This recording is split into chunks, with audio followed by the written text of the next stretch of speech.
This sandwich right here is basically a masterpiece of globalization. I am serious. The bread, made from wheat grown in Canada. The cheese, that came from cows in Switzerland. The tomatoes were picked fresh in Mexico.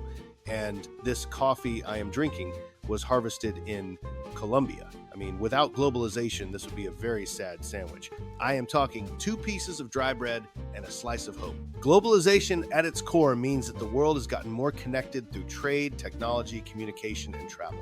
It is like the entire planet is turned into one giant neighborhood. A loud, chaotic, confusing neighborhood, but a neighborhood nonetheless. Thanks to globalization, we get French wine, Japanese electronics, South African oranges, and apparently extremely well-traveled sandwiches. Sounds pretty great, right? Well, it is. But like everything that sounds too good to be true, there is a catch.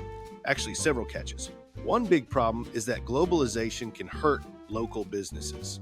Imagine you run a little shop making handmade shoes. You pour your heart and soul into every pair.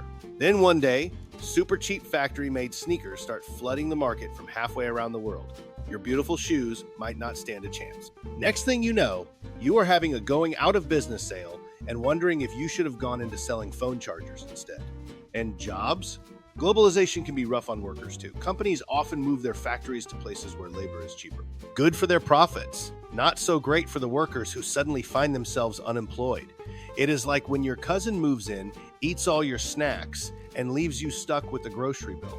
Sure, somebody somewhere is happy, but it is not you.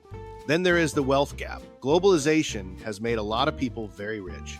It has lifted millions out of poverty too, which is incredible. But at the same time, it has also widened the gap between the rich and the poor. Basically, the rich guy buys a bigger yacht, and the poor guy gets a slightly faster internet connection, maybe.